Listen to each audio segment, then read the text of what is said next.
5, Zelda, Legend of Zelda.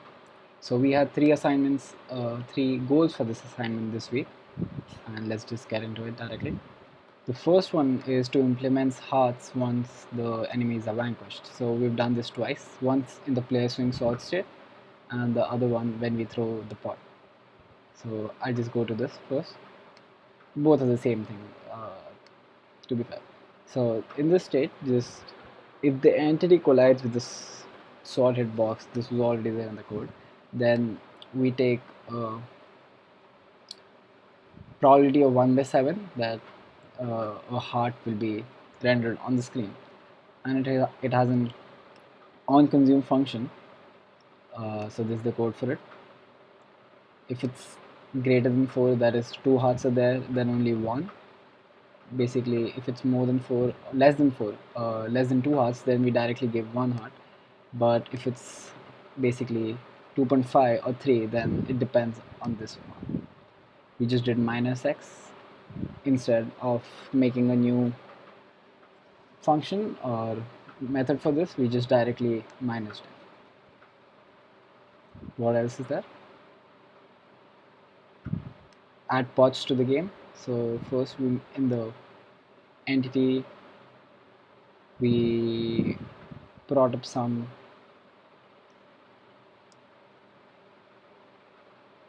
and the same thing we've done for the game object. Actually, we had to create a game object for this pot.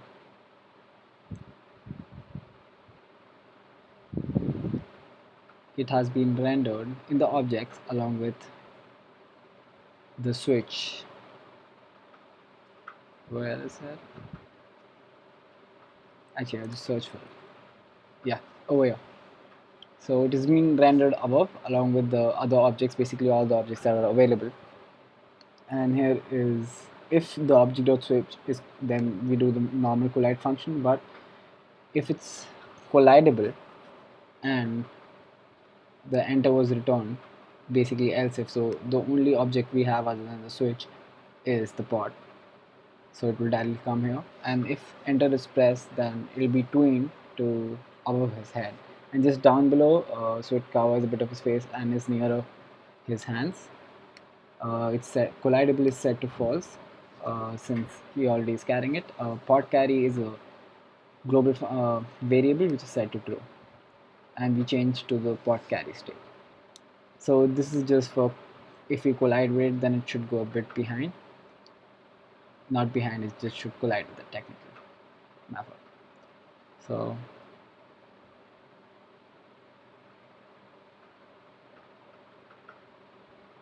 yes, so let's get into the states for it. Now for carrying it, the first thing obviously when we interact with the pot is to pick it up, and this is a carry pot or the pot pickup state. It basically just loops through the animation. I actually was just going about this. So it just loops through the animation, which it picks up from this thing, the pot. It's basically have a couple of animations in entity defs for pot up, down, left, right, down. Its interval is 0.05. I found that to be perfect for it. Looping is set to false, and it's just 3 animations there, depending on the position it's facing it. So other than that, we just place through this animation, and once it's over, just pass it to idle state. So I didn't make a special pot idle or pot walk. I just transform player walk and player idle to the required states. That is over here. So basically, if pot carry is true, then we do pot walk left, otherwise we do walk left.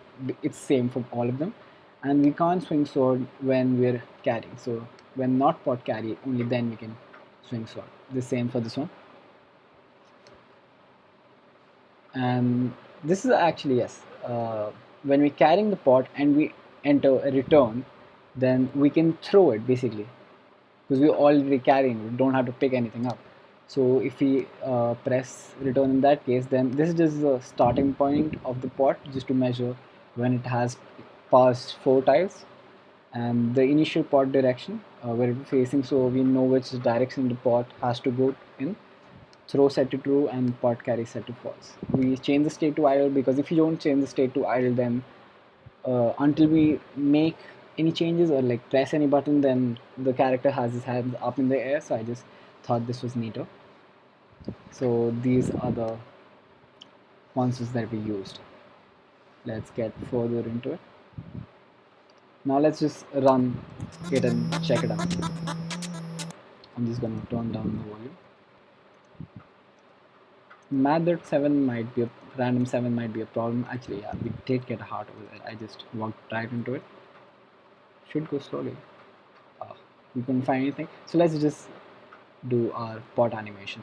Now, as you can see, I picked it up. I can move along with it. It moves along with me. If you throw it into the wall, it disappears.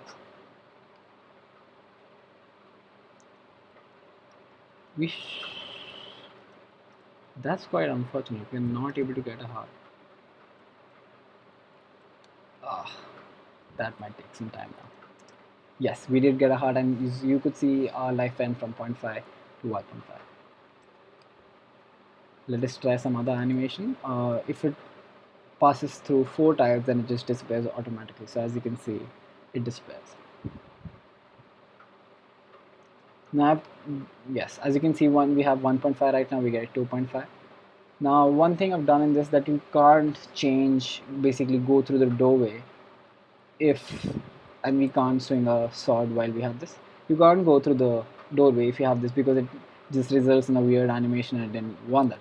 So as you can see, it kills the enemy. I think we've pretty much covered everything in this. Let's try. Is it anything that we're missing out on? We have actually pretty much done everything. Just try this once more. Yeah, so that's it. Thank you. That's just this much for this assignment.